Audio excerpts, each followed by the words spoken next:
AE Hatchrock vs. Roadster.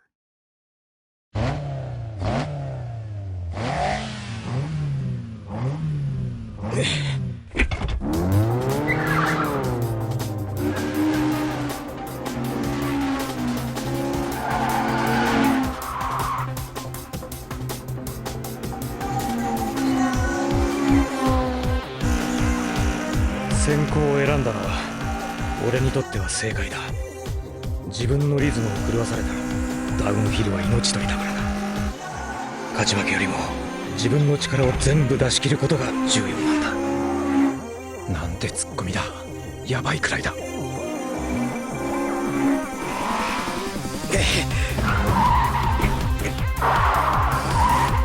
のバトル勝てる。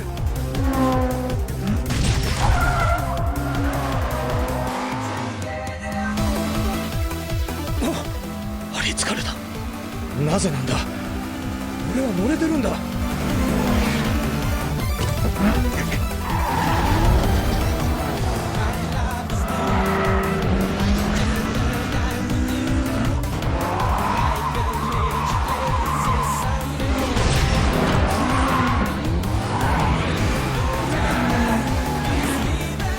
すごいツッコミだ。でもコーナーを立ち上がって次のブレーキングに入るまでの間は86の方が早い。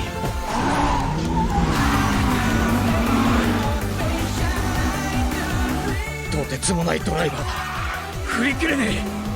どうしても後ろから見たくなったぜこいつの走りを。何が何でも2本目に行くぜ。俺はこいつのテクニックを見てんだ。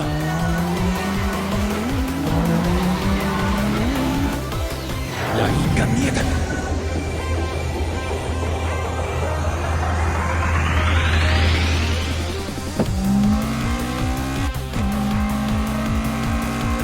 クソ誰が譲らねえぜ。俺はスペースは開けねえぜ。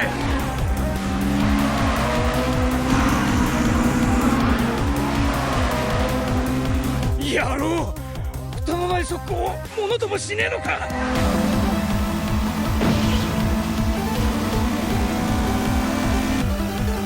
なんだとバカな。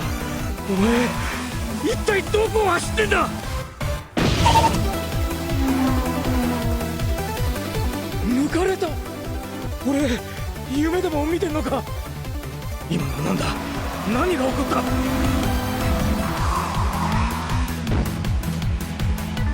クソ誰が86にできるならこいつにだって。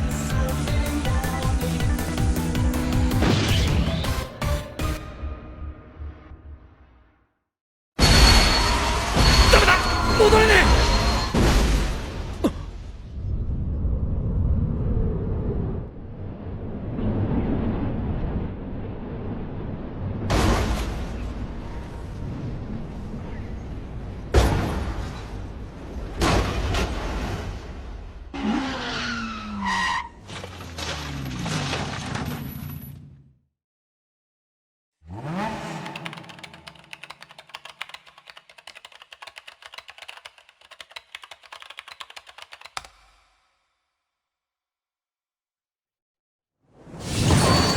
FD Sanes vs. R. Sang-yeon. 2、1、GO!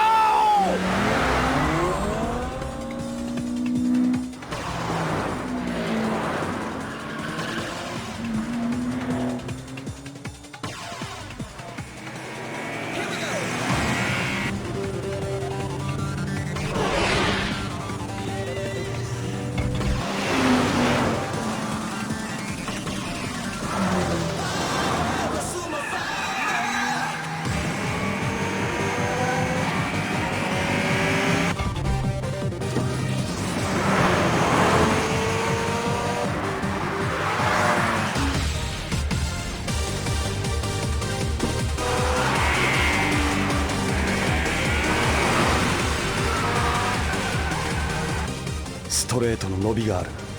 結構やってあるな。エンジンはパワー出てる。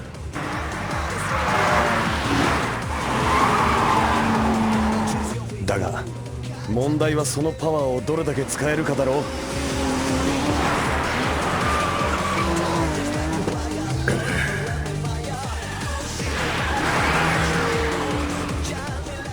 藤原と同じ手は使わない。サーカスはあいつに任せておくぜ。俺は俺のやり方で行く。 D のエースは俺だ。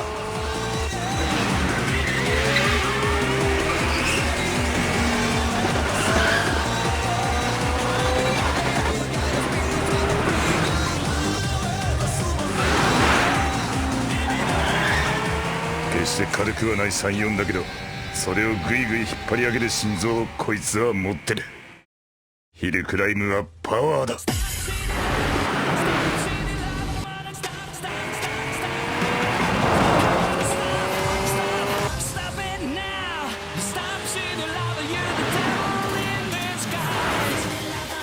そこまで印を締めなくったってこんなところで行く気はねえ。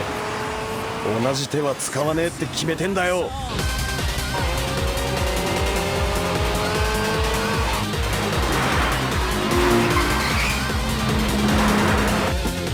抜けるものなら抜いてみな。2枚目の棒や。いい気になるな。甘いぜ。あんたの弱点見切った。立ち上がりのパワーはこっちが勝っている。ストレートは俺の方が伸びる。よーしいける。この1本目必ず逃げ切れる。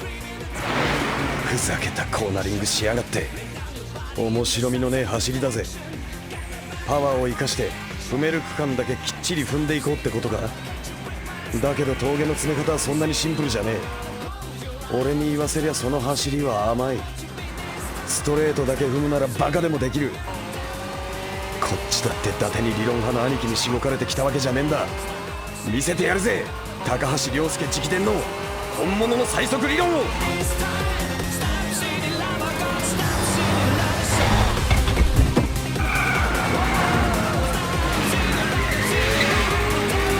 コーナーで食いつかれてもストレートに飛び出してしまえばいくらでも突き放せるんだぜ。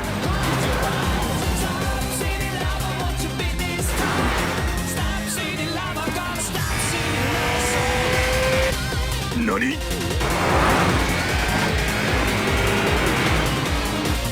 なんだそりゃ。言っただろ甘えって。ストレートのトップスピードの伸びは手前のコーナーの立ち上がり方で差がつくんだ。立ち上がり重視のコーナリングってやつだ。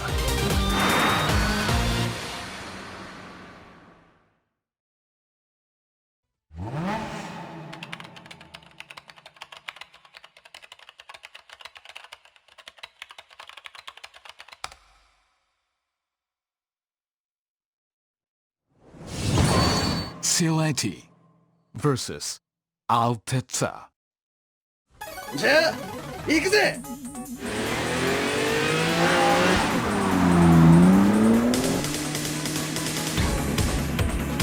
女のくせにこの俺にかなうと思ってんのかよ。勝ったらどうする。いただいちまうか。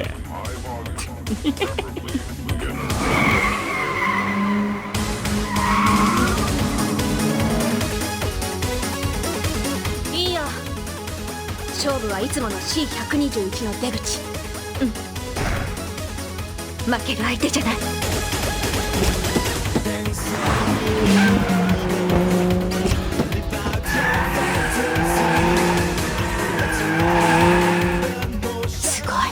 すごいよマコ。匠君とバトルした時よりも断然速い。コーナーへの突っ込みのスピード、ブレーキング、コースの選択、どれも完璧だよ。おい、少し本気出せよ。全然離れねえぞ。そんなはずは。どうなってんだ。 C の121まで待たなくてもいい。次のコーナーで抜くよ。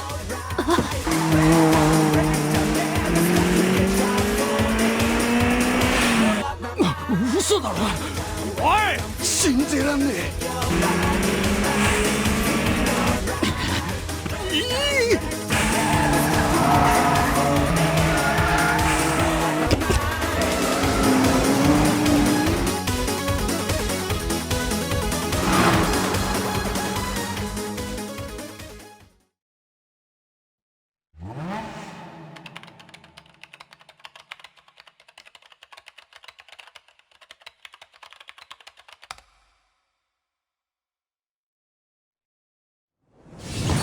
AE Hachiroku vs. EK9.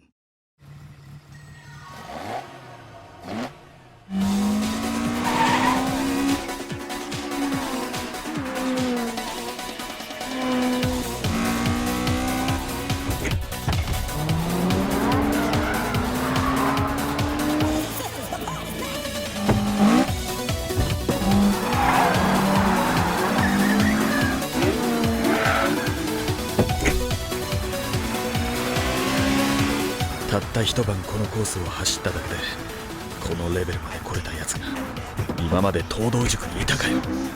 しかもこの車どんなチューニングなのか知らねえけど俺の B16 エンジンと互角に伸びるしおまけにやたらとよく曲がるこんなの86じゃねえや。こいつ一体何者なんだ。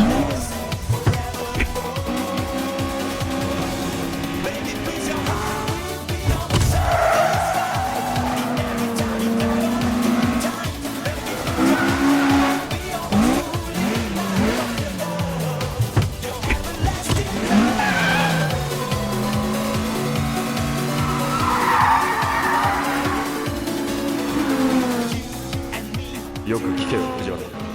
1本目が終わるまでバックミラーは見るな。コースの攻略のみに集中するんだ。自分の走りをすれば抜かれることはない。後ろ絶対に振り返るな。バックミラーなんて見なくたって後ろからぴったり張り付かれていることぐらいわかるんだ。涼介さんの指示は2つ。それを守るだけだ。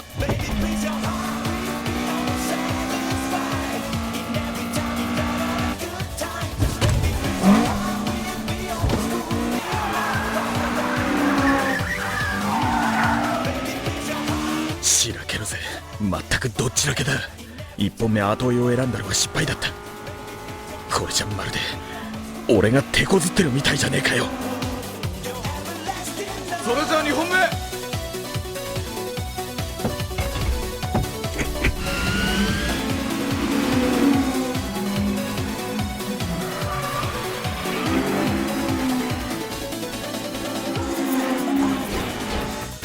1本目でたっぷり見せてもらったからな。86の戦闘力もドライバーの実力も俺についてこられるほどのスピードはない。一瞬で終わらせる。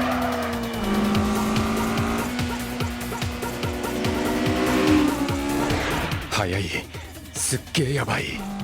さっきの1本目より確実に速いペースだ。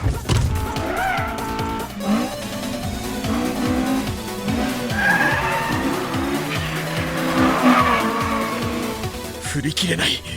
1本目に比べて数段速いこのペースについてくる。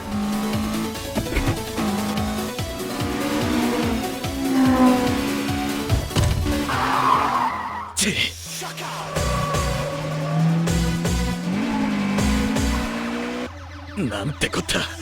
1本目で蹴りをつけられると思って無理なラインから強引に行き過ぎた。とんでもないミスだったぜ。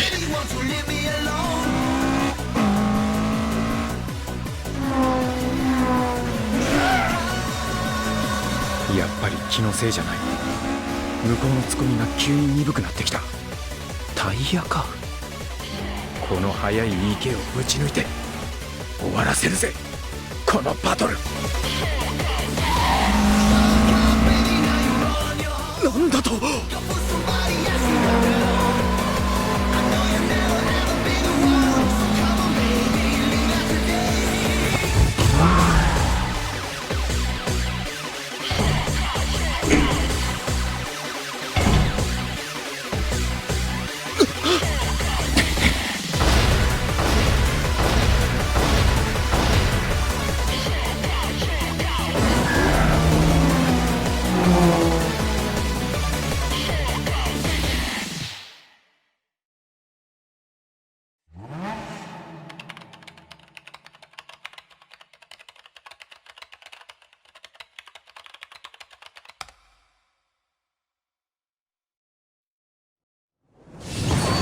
FD Sound S vs. Integra。 それじゃあヒルクライム始めます。5秒前。4、3、2、1、さ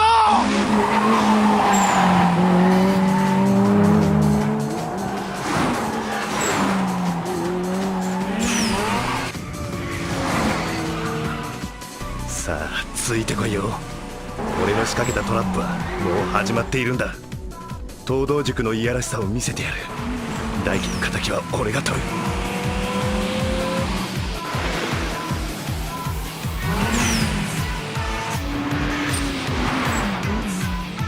早えな。 FF でも上りでこんだけトラクション稼げるのか。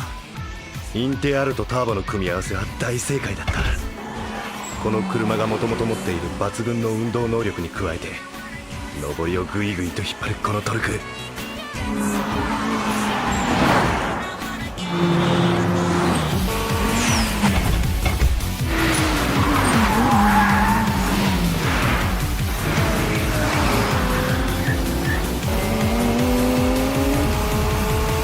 はえばっかじゃねえのこいつ。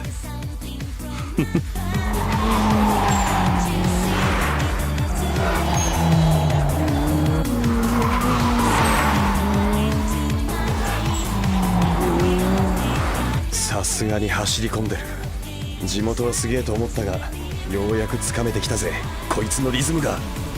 いいドライバーだ。俺のラインとタイミングをうまく掴んでついてくる。だがそれが命取りだ。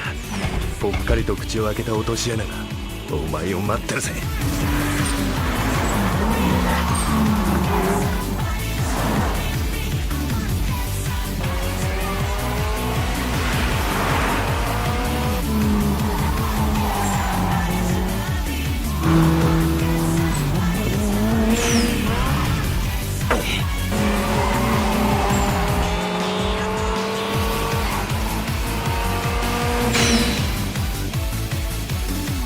何？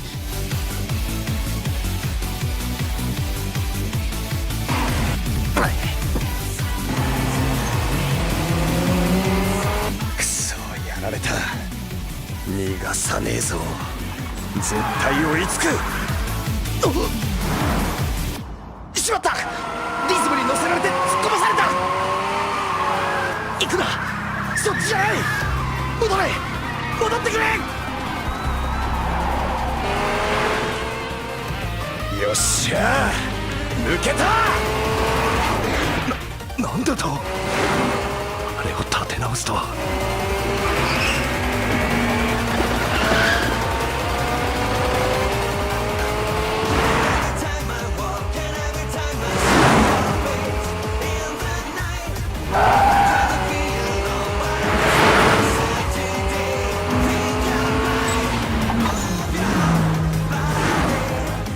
ついてきてる。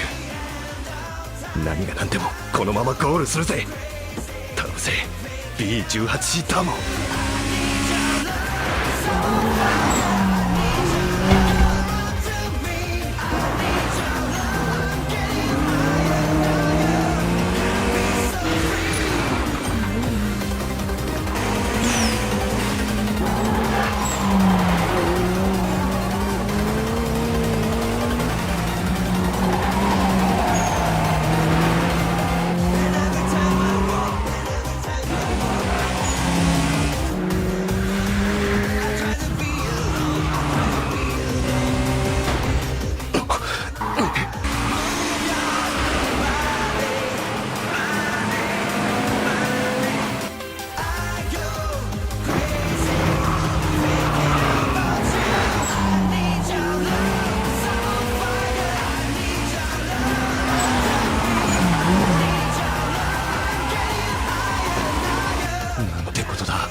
単独で走ればなんてことのないこのコーナーが横に1台並ばないと走行ラインの制約でスピードがガタ落ちになる。エアピー以外にまさかこんな形で。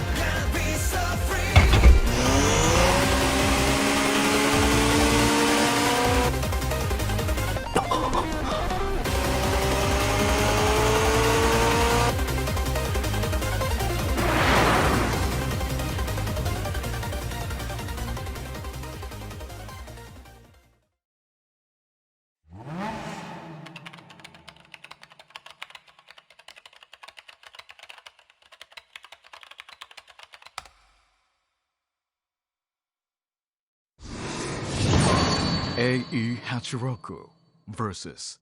EK9. よーしカウントいくぞー !5、4、3、2、1、ゴー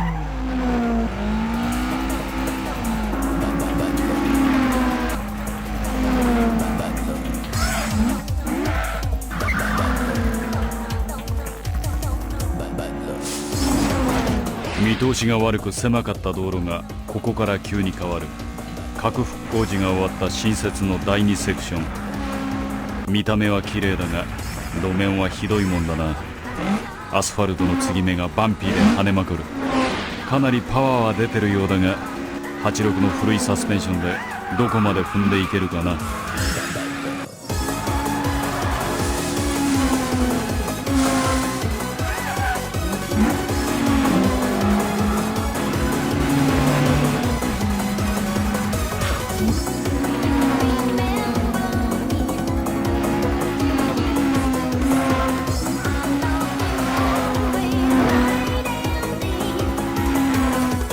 ここからはきついダウンヒルの第3セクション。そんなに長くは付き合えないぞ。こっちもプロとしての対面ってやつがあるからな。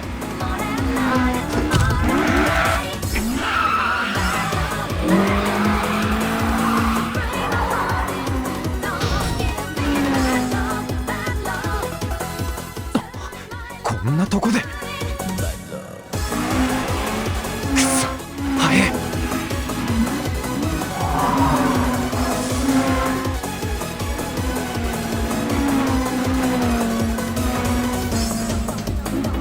この橋を渡ると上りだ。車のパワーが足りなければついていけない。頼むぜ86、お前の心臓が頼りだ。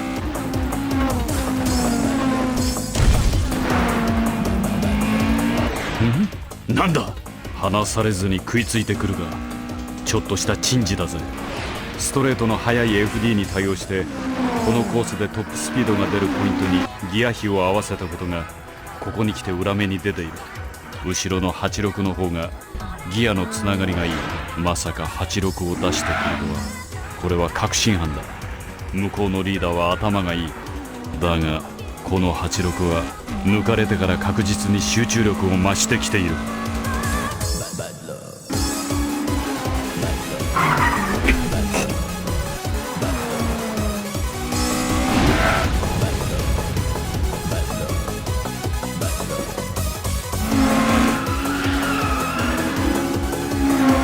このままじゃ絶対にスペースを空けてもらえない。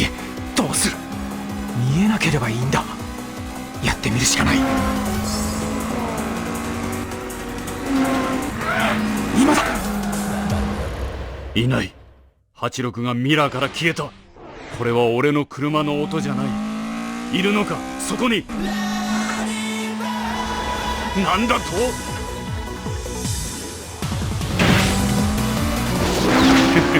やられたぜ。ついさっき俺がやってみせた消えるラインの応用のつもりか。一度抜いた車に峠で抜き返されたのはこれが初めてだぜ。だが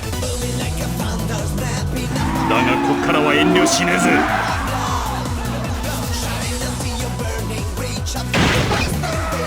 スピンさせるほど強くは押してない。相手の姿勢を一瞬崩してやるだけだ。ゴールはもう近いんだ。またそれかよ。冗談じゃねえぞ。こんな真っ暗な峠道をヘッドライトを消したままで走り回れるのか。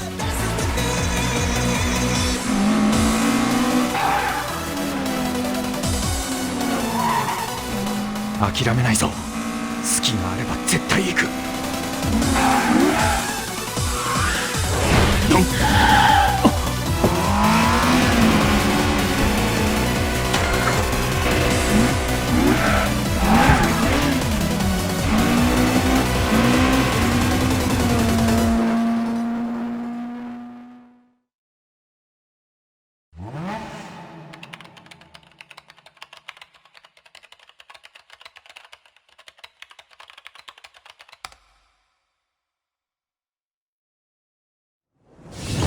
A.E. Hachiroku vs.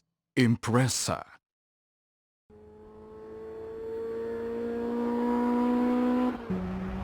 昨日のバトルの感覚がまだ体の中に残ってる。勝つには勝ったけど、凌介さんが走ればもっと楽に戦えていたんじゃないのかな。もっと上手くならなきゃ。誰か追ってくる。早い。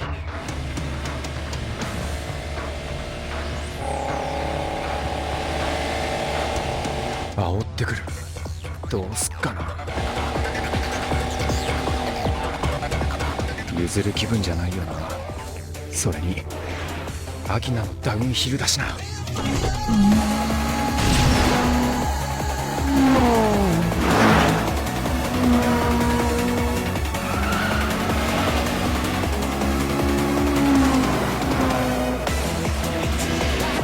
こいつすげえ速い。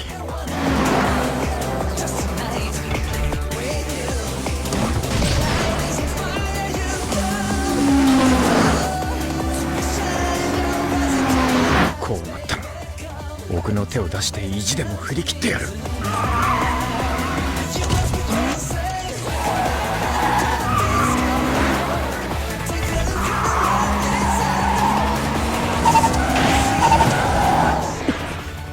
嘘だろ。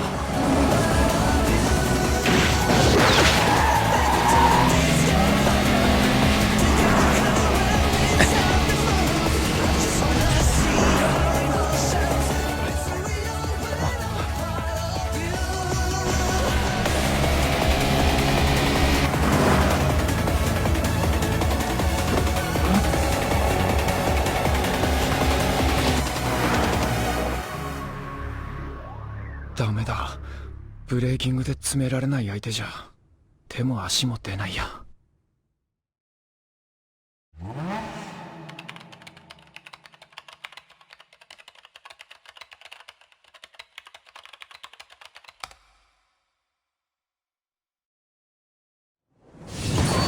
AE Hachiko vs S15。僕は絶対許さないよ、あいつら。せっかくフレンドリーに話しかけてあげてるのに懲らしめてやらなきゃね。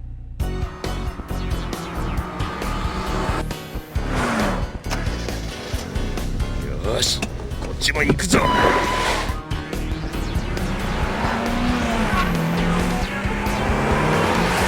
おい、やっぱり追っかけてきたぞ。しびれてきた。久しぶりのバトルだ。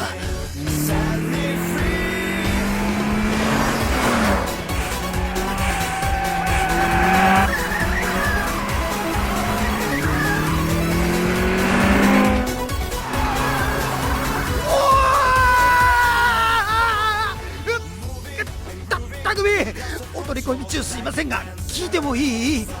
別にいいけど。何？S15 のデブが言ってたみたいに、この8号ターボって乗りにくい車だと思うか？どうかな。いつも乗っている車とかなり違うから、そりゃ初めは戸惑うけどさ。要は慣れなんじゃないの？車に合わせた乗り方すればいいじゃん。池谷先輩、多分逃げきれないよ。相手の方が出口で安定してるし、トラクションもいい。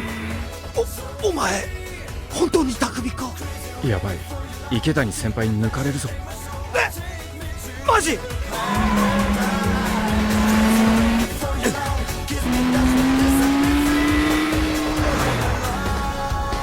そ、バカ、ざっとこんなもんさ。目いっぱいスピードが乗ったところからのフルブレーキングの突っ込み、絶対についてこれるわけ。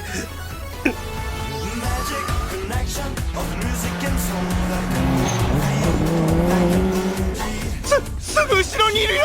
生意気な S13 のくせに僕についてこられると思ったら大間違いだぞ。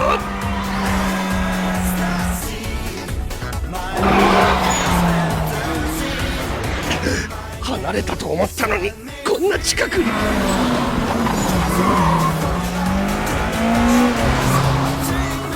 あのさ、よく見たら後ろの車 S13 じゃな。悪いけど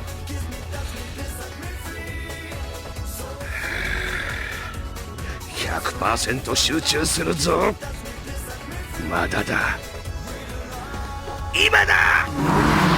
超絶ウルトラスーパーレイトブレーキング。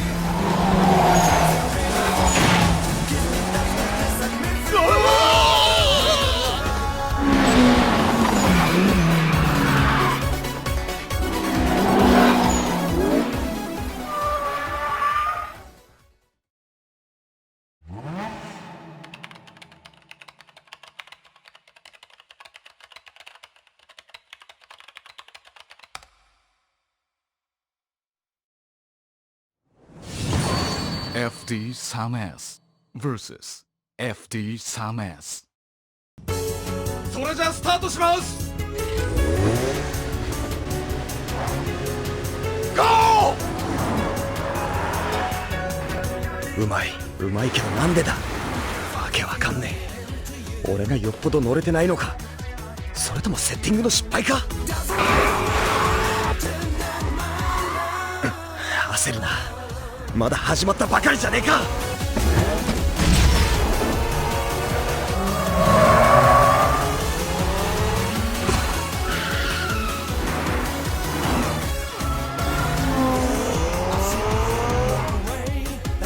ケイスケ、バトルの最中にあれと思ったら思い出せ。相手はシングルタービンだってことを。納得いかねえぜ兄貴。向こうはシングルタービンって言ってたっけ。それはどういう意味なんだ。シングルとツインの何が違うって言うんだ。不思議。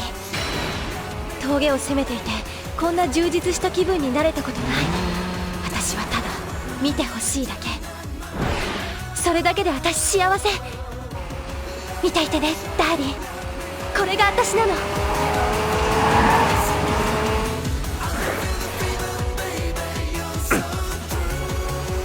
どうする。ポイントは変えずに踏み方を変えるんだ。半分の1センチ一呼吸溜めてもう1センチ。いくぞ俺の13ビーターも吠えまくれ。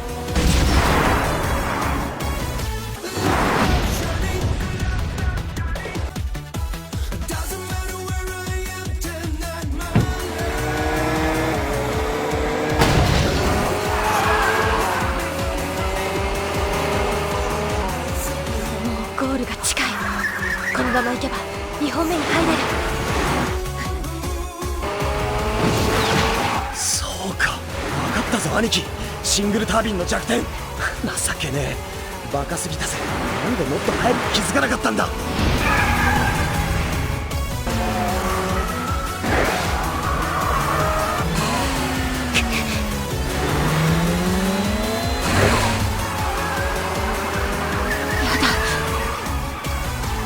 続けたいよ。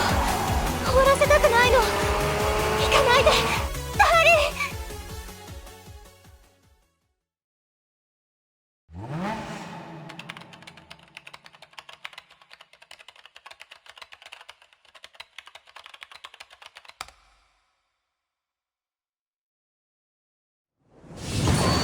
ン。AE Hachiroku vs Altezza。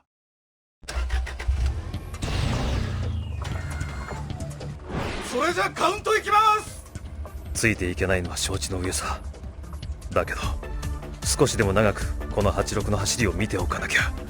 5秒前、4、3、2、1、ゴー。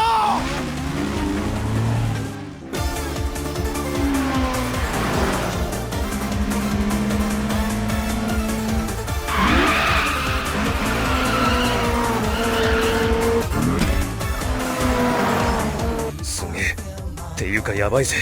なんて突っ込みしやがるんだ。ドキドキするぜ。買ったばかりの車で初めて走った時みたいな高揚感だ。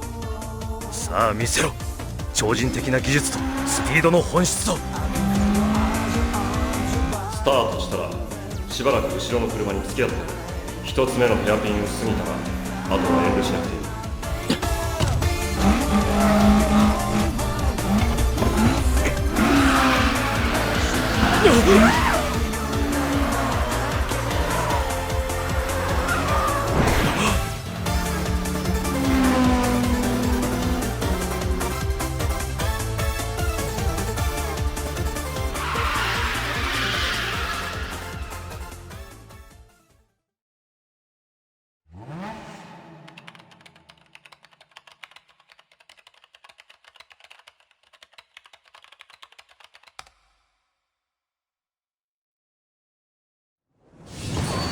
AE Hachiroku vs. Cappuccino. スタート5秒前。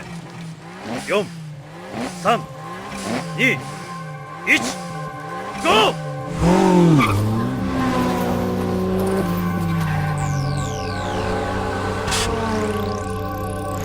速い。とんでもなく速い。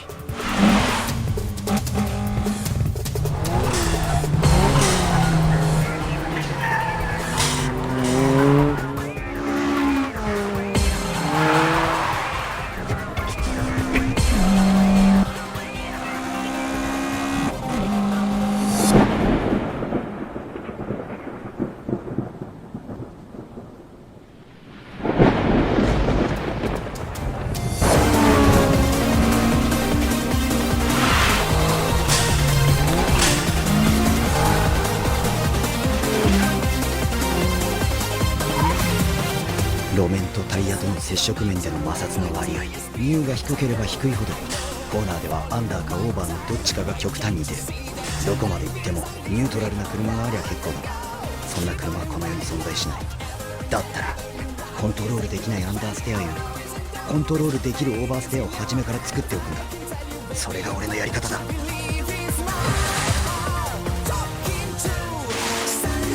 藤原、今までやってきた中で一番苦しかったバトルを思い出してみます。例えばエンテラーの須藤恭一のやり方、今までとは正反対の発想がこのバトルの勝利の鍵だ。わからない。涼介さんのアドバイスの意味が。エンペラーの恭一さんのやり方ってなんだっけ。どうすりゃいいんだ。追いつけもしない相手に勝てるわけない。ストレートの後半でいくらか差が詰まる。なんか情けねえ。ストレス感じちまう。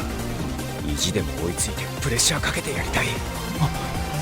そうか、恭一さんのやり方ってひょっとしてあれのことか。絶対に追いついてみせるぞ。コーナリングスピードが勝る相手に対してコーナーでの勝負を捨てる。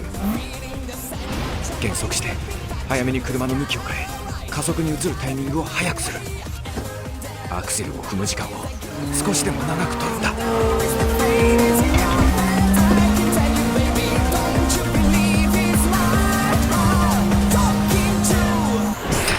詰められてる。わかんねえぜ。なぜ雨の中でこんなに速いのか。疲れた。なぜだ。バケモンかよてめえは。落ち着くんだ。ここはともかく冷静にならなきゃな。負けない作戦に切り替えていきゃいいんだ。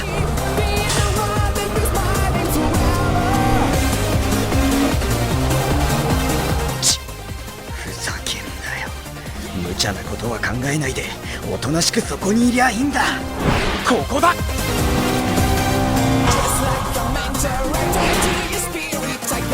何？ふざけんなって言ってんだろうが。ダメだ。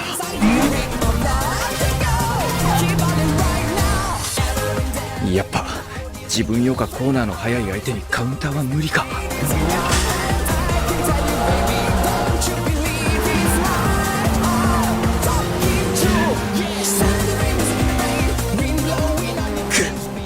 この先のフラットなストレートが俺にとっては最大の泣きどころなんだ。意地でもここで抜かれるわけにはいかねえ。どんな手を使ってでも絶対2本目にもつれ込んでみせる。どっちなんだ。涼介さんが望む勝ち方はどっちが正解なんだ。左か。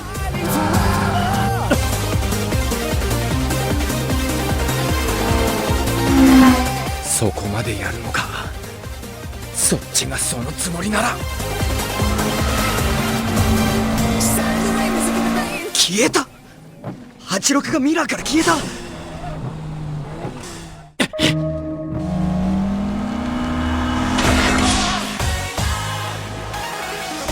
なんだと。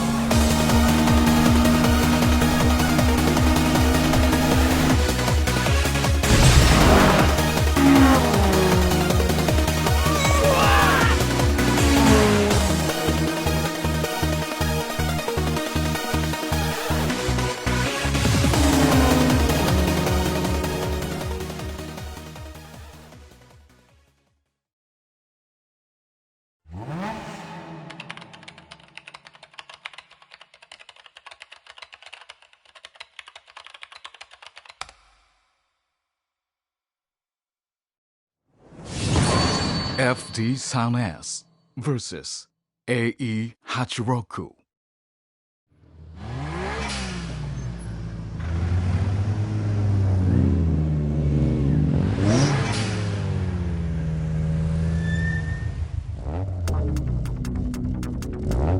始めるぞ。スタート5秒前。4、3、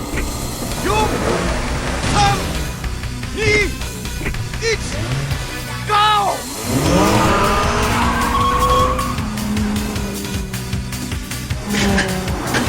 持久戦に持ち込めれば思うツボなんだから、スタミナならお坊ちゃんに負けないぜ。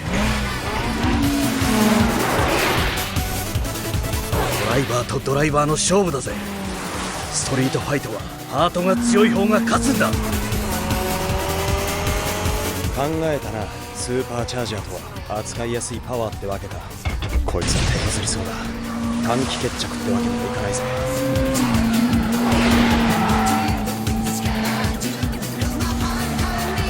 よくついてきてるな。俺ももともとターボだっただけにわかるんだ。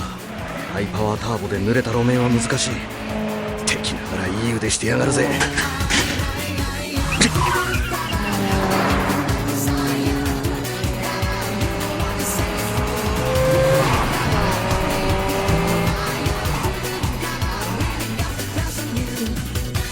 第2ラウンド始めるぞ。ゴー！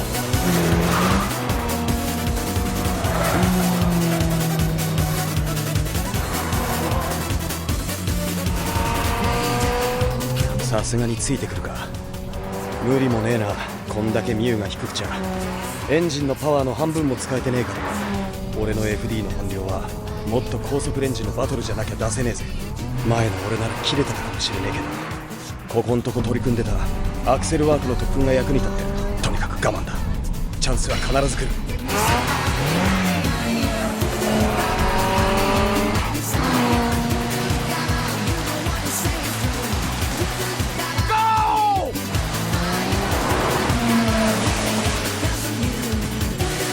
消耗戦になれば扱いにくい車はドライバーをへばらせる。集中力が切れればミスが出る。その時が勝負だ。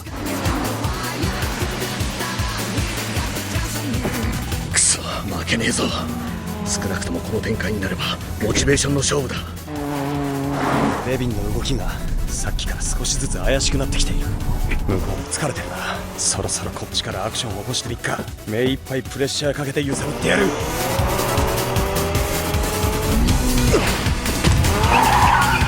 やべえな。コントロールできなくなってきてる。集中力が切れかかってるってことか。見えねえ。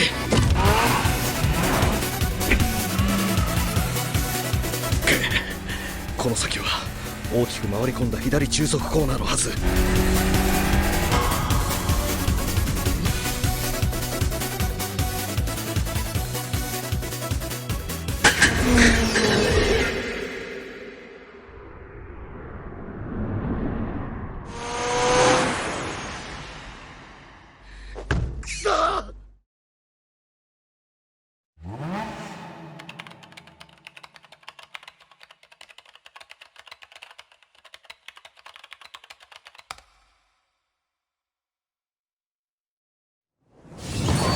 FD Sound S vs. EVA 5. スタート5秒前。4、3、2、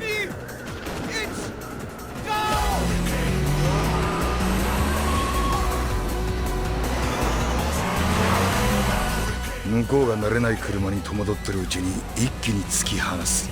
そのための1本目先行だ。俺だってバカじゃねえからな。ここは確実に勝たせてもらう。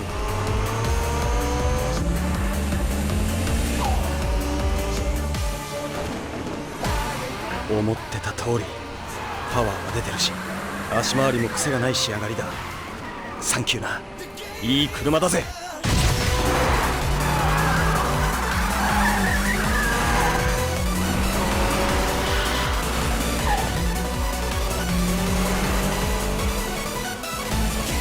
なんかの車雑誌でジャーナリストが書いてたんだよな。一般公道で世界一速いのはランエボだって。FD なんぞの出る幕じゃねえんだよ。ケツ振って遊んでる時代じゃねえんだ。いなくなりやがれ。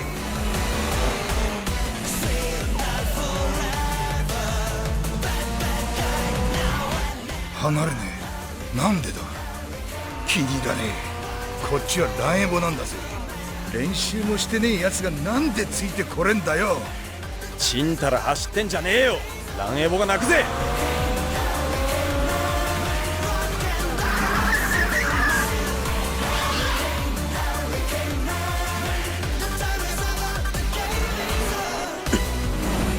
向こうはセンター付近まで膨らむオーソドックスな S 字コーナーの通過ライン。こっちはインベタ気味にタイトに立ち上がる。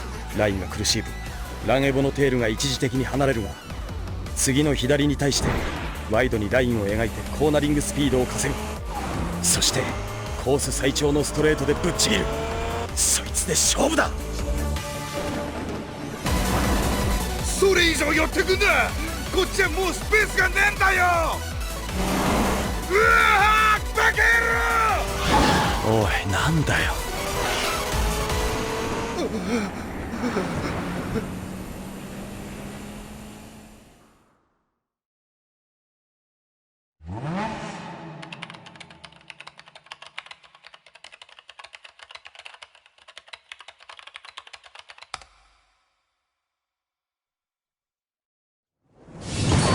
A.E. Hachiroku vs. Evo 6. スタート5秒前。4、3、2、1、ゴ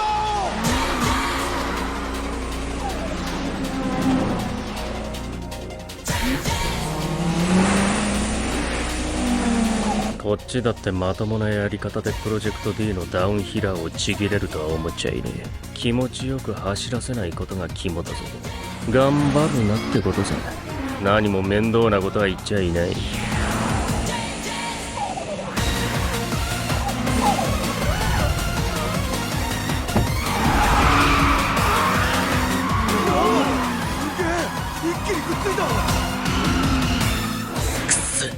まあいい。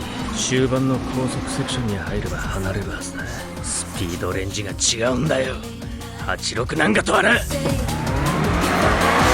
ついていける。下手じゃないけど負ける感じじゃない。ブレーキングなんて全然甘い。そうか、分かったぞ。こいつの弱点はブレーキングだ。もうちょいだ。あと一つ抜ければ目いっぱい開けられる高速区間へ。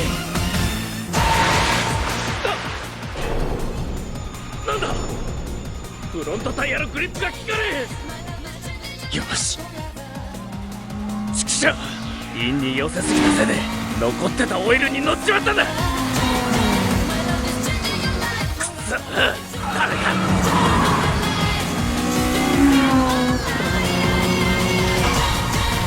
ノーブレーキで突っ込みやがった。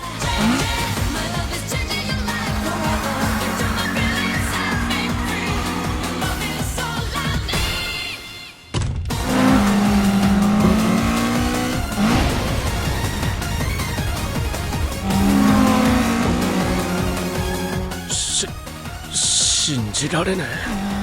なんて走りだ。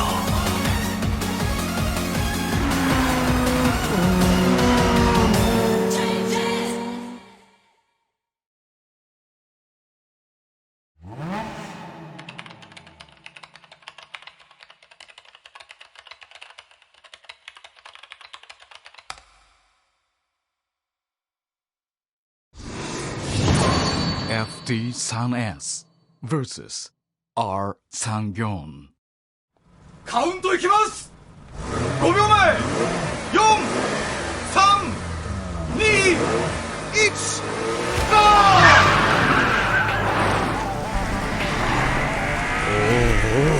クソでかいボディの割には俊敏な動きを見せてくれるじゃん。俺は GTR だけでも323334ともう4台に乗り継いできている。この34は本当にいい車だぜ。32の唯一の泣きどころだった頑固なアンダーステアも消えてるしな。よく止まるしよく曲がるんだ。こんな楽しい車はねえよ。車が分かってねえやつに限ってちょっと金持つとベンツだのフェラーリだのに乗りたがる。俺は死ぬまで GTR だ。うりゃーうりゃーそりゃーそりゃクソ速え。こっちも戦闘力上げてきてるから自信満々だったけど甘かったな。やっぱ GTR だ。トラクションの化け物だぜ。本当にこんな速いやつを相手に7秒のマージンを与えちゃっていいのか。とんでもねえこと言ってくれるよな兄貴。ダウンヒルで取り戻せなかったらそれでジエンドだぜ。どりゃ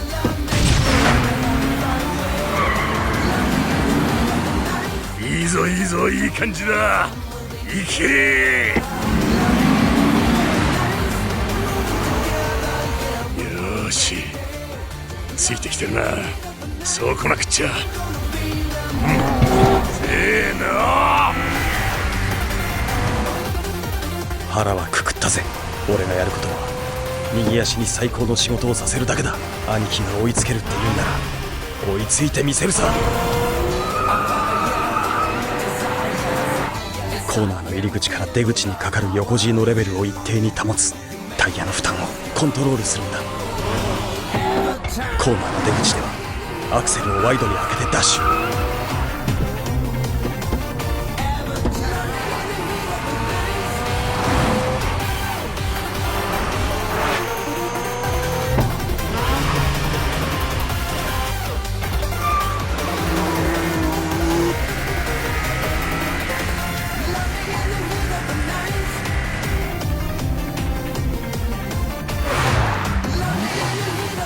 おりゃ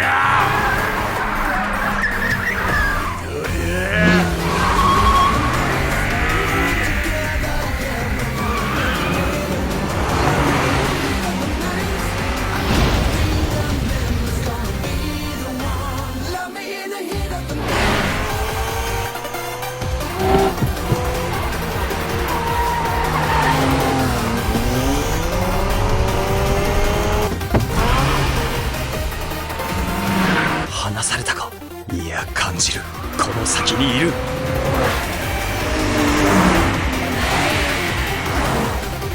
せーの。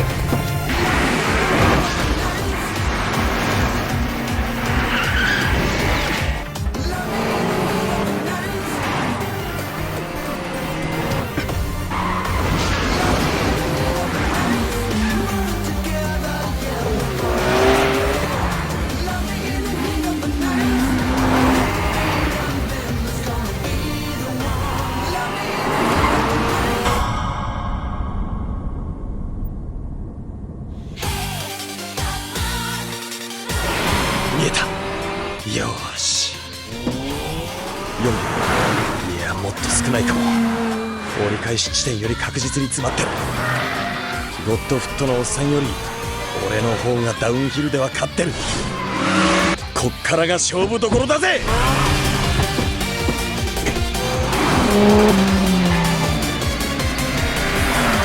そこまで来たのか。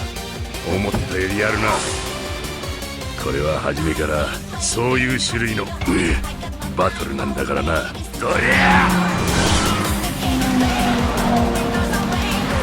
本当に楽しいぜ。久しぶりだこんな気分は。1、2の3。クソったれがタイヤの幅半分アンダーか。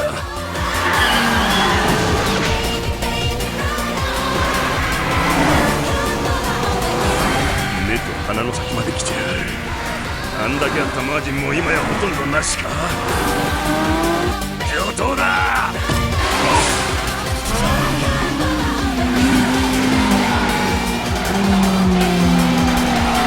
あと一つ。あと一つ。死ぬ気で突っ込め。うわーこんちくせや。ダメだったか。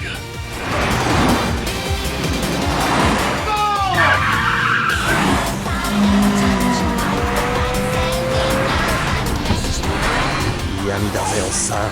トラクションがいいのはもう分かったからよ。ほらどうした、その程度かよ。ロータリーロケットの実力なんてよ、そりゃ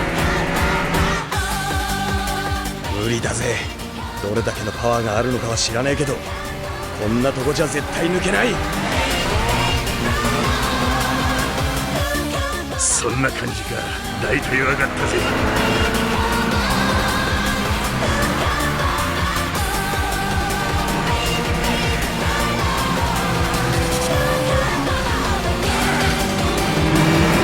頂上はすぐそこだ。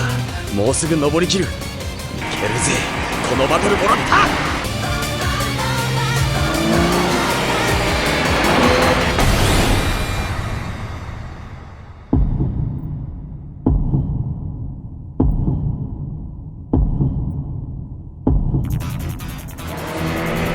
なんだよそりゃ。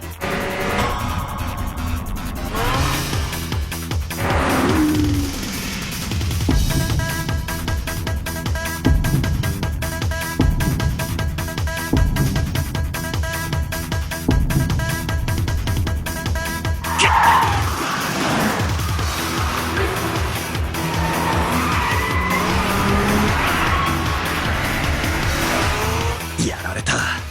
もう抜き返すしかねえ。コーナーの立ち上がりで並びかけるタイミングを測ってたんだ。我ながら会心の出来だぜ。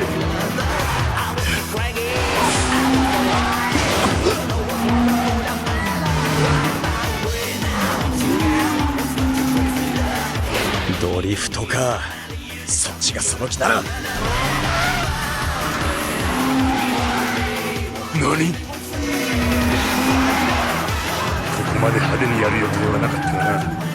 相手がそう来るなら今さら後には引けねえだろうが、これはもう理屈を突き抜けた世界なんだ。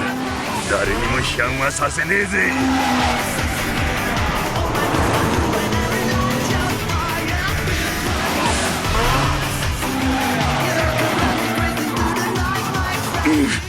もうタイヤがクソったれ、勝手に膨らんでいきやがる。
AE Hachiroku vs S. Nissan。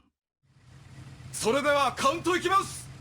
5、4、3、2、ゴースト。1、ゴー。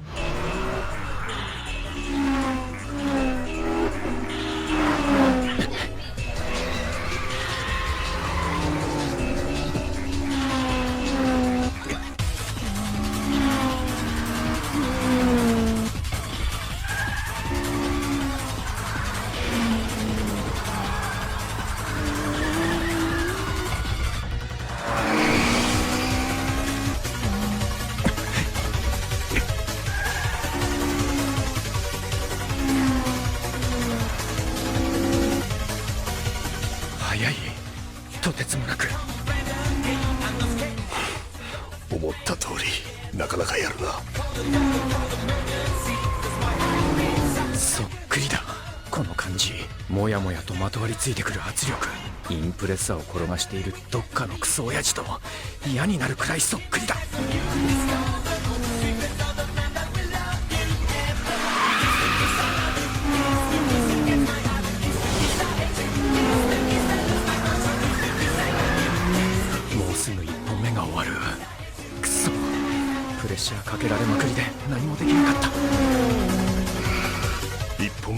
定通りじっくり見せてもらった。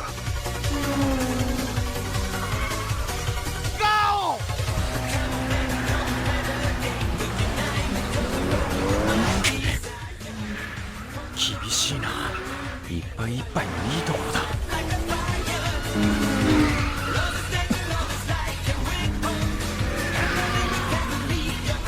先行の時は気がつかなかったけどラインが違う。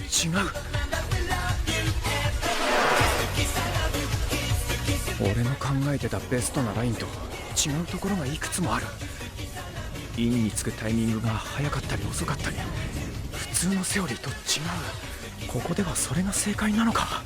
でないとこの速さは説明できない。わからない。あのラインでなんであんなに速いんだ。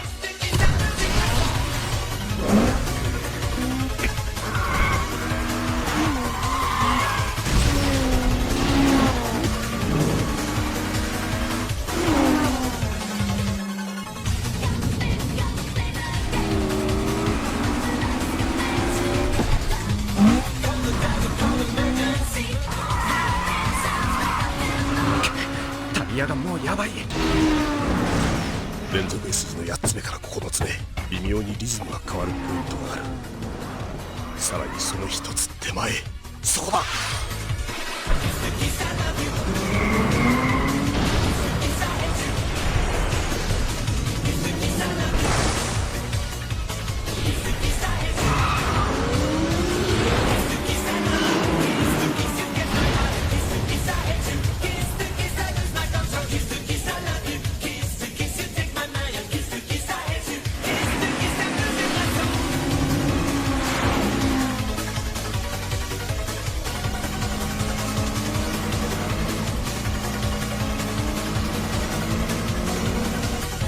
がっかりすることはないさ。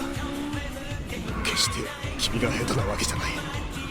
それどころか86という車の能力を考えれば奇跡的な健闘だ。突出した才能であることも疑う余地はない。こんな体験もこれからの成長の糧にしてくれればいいんだ。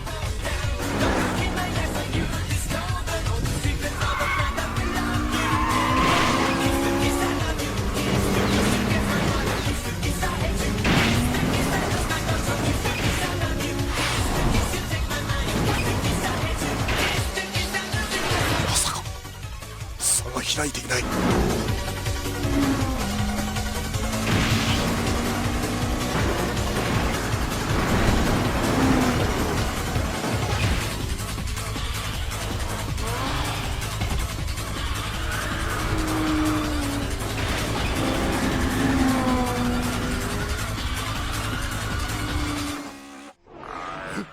消えた？まさか。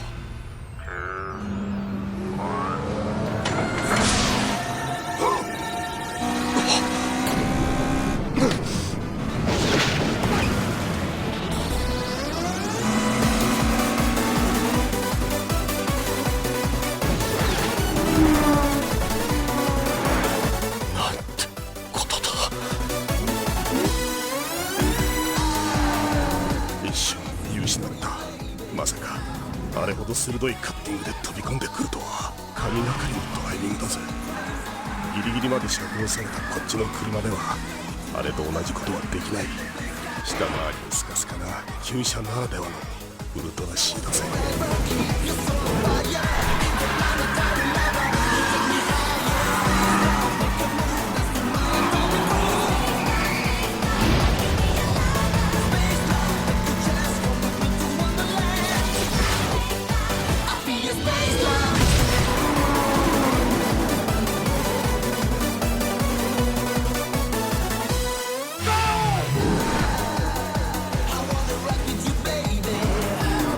何本目だっけ。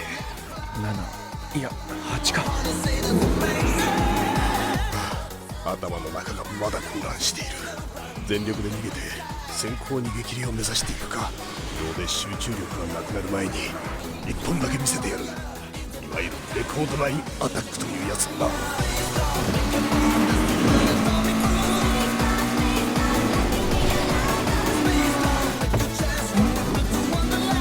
すごい。この8本目は何かが違う。離れていく。なぜだ。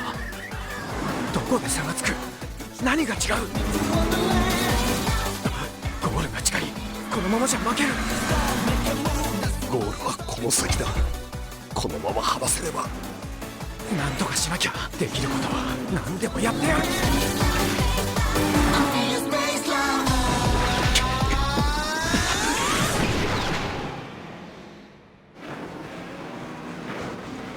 サスペンションが効かない。